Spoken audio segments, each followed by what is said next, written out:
Madam ವಿಲ್ಟ್ಗೆ ನಿಜವಾಗ್ಲೂ ಹೇಳ್ತೀನಿ, ಇಷ್ಟು ಫಾಸ್ಟಾಗಿ ಯಾವುದ್ರಲ್ಲೂ ಕಂಟ್ರೋಲ್ ಮಾಡ್ಕೊಡಲ್ಲ. ನಮ್ಮದು ರಾಟ್ ಬಿಟ್ಟು ನೀವು ಅವತ್ತು 501 503 ಬಿಟ್ಟಿದ್ದಕ್ಕೆ ಈಗ ನೋಡಿರಿ, ಈಗ ನಾನು ಅವತ್ತೆಲ್ಲ ತೋರಿಸಿನಿ ಇದೆಲ್ಲ ವಿಲ್ಟಣ ಅಂತ.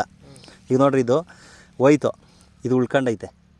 ನಿಜ ತಾನೇ? ಯಾಕಂದ್ರೆ ನಾನು ಸುಮ್ಮನೆ ಪ್ರಾಡಕ್ಟ್ ಪರವಾಗಿ ಅಂತಲ್ಲ, ನಿಮ್ಮ ಒಳ್ಳೆಯದಕ್ಕೆ ನಾನು ಇದು ಮಾಡ್ತಾಯಿರೋದು. ಅವತ್ತು ನನಗೆ ಈ ಭಾಗದಲ್ಲಿ ಇವೆಲ್ಲ ಕಾಣಿಸಿದ್ದು ವಿಲ್ಟೇನೆ.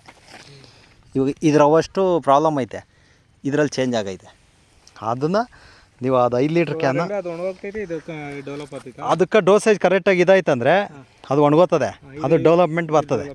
ಅದು ಡೆವಲಪ್ಮೆಂಟ್ ಬರ್ತದೆ, ನಿಮಗೆ ಗೊತ್ತಾಗ್ತದೆ. ಇವಾಗ ನೀವೇನೋ ವಾಟರ್ ಸೆಲೆಬಲ್ ಕೊಟ್ಟರೆ ಅದು ಪಕ್ಕದಲ್ಲಿರೋ ಚೆನ್ನಾಗಿ ಬರ್ತದೆ. ಇವಾಗ ನೀವು ಬೇಸಾಯ ಕೊಟ್ಟಿದ್ರೆ ಅಂತ ಇಟ್ಕೊಳ್ರಿ, ಮತ್ತೆ ತಿರುಗಿ ಸಾಯೋದು ಸ್ಟಾರ್ಟ್ ಆಗಿಬಿಡ್ತದೆ. ಆ ಒಂದು ಉದ್ದೇಶಕ್ಕೆ ನಾನು 20 ಲೀಟ್ರ್ ಕ್ಯಾನ್ನ ನಿಮಗೆ ಇದು ಮಾಡ್ತಾ ಇರೋದು.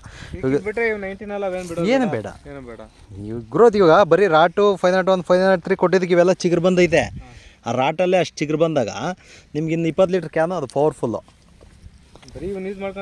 ಸಾಕಣ. ಹಾಂ, ಏನು ಅಲ್ಕು ನೀವು ಕೊಡಬೇಕಂದ್ರೆ 1 kg ಬೇಕಾರೆ ಆ ಕ್ಯಾನ್ ಜೊತೆಲೇ ಮಿಕ್ಸ್ ಮಾಡಿಕೊಡ್ರಿ. ನಿಮ್ಮ ಸಮಾಧಾನಕ್ಕೋಸ್ಕರ 1 kg ಕೊಡ್ರಿ. ಈಗ ನೋಡಿರಿ, ಈಗ ಇಲ್ಲೇ ನಾನು ಹೇಳೋದಂತಲ್ಲ, ಇವಾಗ ಇದು ವಿಲ್ಟ್ ಇರೋದು. ಇದು ಅವತ್ತು ಬಂದು ನೋಡಿದಾಗ ನಮಗೆ ಪ್ರಾಬ್ಲಮ್ ಇದ್ದಿದ್ದ. ಇದರಲ್ಲಿ 50% ವಿಲ್ಟ್ ಐತೆ, ಇದರಲ್ಲಿಲ್ಲ. ಶೈನಿಂಗಲ್ಲಿ ಗೊತ್ತಾಗ್ತದೆ ನಿಮಗೆ. ಈಗ ಇಲ್ಲಿ ಅಬ್ಸರ್ವ್ ಮಾಡಿರಿ. ಅಲ್ಲ, ಈಗ ನಿಜ ತಾನೇ? ಇದು ಪ್ರಾಬ್ಲಮ್ ಐತೆ. ಇದರಲ್ಲಿ ಅರ್ಧ 50% ಐತೆ, ಇದರಲ್ಲಿಲ್ಲ. ನೀವು ಬೇಕಾದ್ರೆ ಮುಟ್ಟು ನೋಡು. ಹಾಂ, ಅದು ಮೇನು. ಇದಕ್ಕೆ ಮೆಡಿಷನ್ನು ರಾಟ್ ಬಿಟ್ಟರೆ ಇನ್ಯಾವುದೂ ಇಲ್ಲ. ನೋಡಿ, ಇದು ಕೂಡ ವಿಲ್ಟ್ ಇರೋದೆ. ಆ ಎಲೆಗಳಲ್ಲಿ ನಿಮಗೆ ಸಿಗ್ನಲ್ 1 ತಿಂಗಳು ಮುಂಚೆನೇ ಕೊಡ್ತದೆ. ಈಗ ಇಲ್ಲಿ ಅಬ್ಸರ್ವ್ ಮಾಡಿರಿ, ಇವಾಗ ಇಲ್ಲಿ ಕ್ಲಾರಿಟಿ ನಿಮ್ಗೆ ಗೊತ್ತಾಗುತ್ತೆ.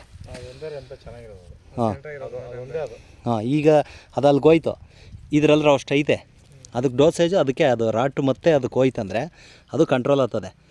ನೀರನ್ನ ಅಷ್ಟೇ, ನೀವು ನೀರು ಮೇಂಟೈನ್ ಮಾಡ್ಕೊಂಬಿಟ್ಟು ಬ್ಯಾಲೆನ್ಸ್ ಮಾಡ್ಕೊಂಡ್ರೆ ಸಾಕು. ಗಿಡ ಚೇಂಜ್ ಆಗೈತೆ. ಜಾಸ್ತಿ ಬಿಡಬಾರ್ದು, ನೀರು ಜಾಸ್ತಿನೂ ಬಿಡಬಾರ್ದು, ಕಡಿಮೆನೂ ಬಿಡಬಾರ್ದು. ಹಾಂ, ಡೈಲಿ ಒಂದು ಹಾಫ್ ಆನ್ ಅವರ್ ಹಾಂ, ಅಷ್ಟೇ ಸಾಕು.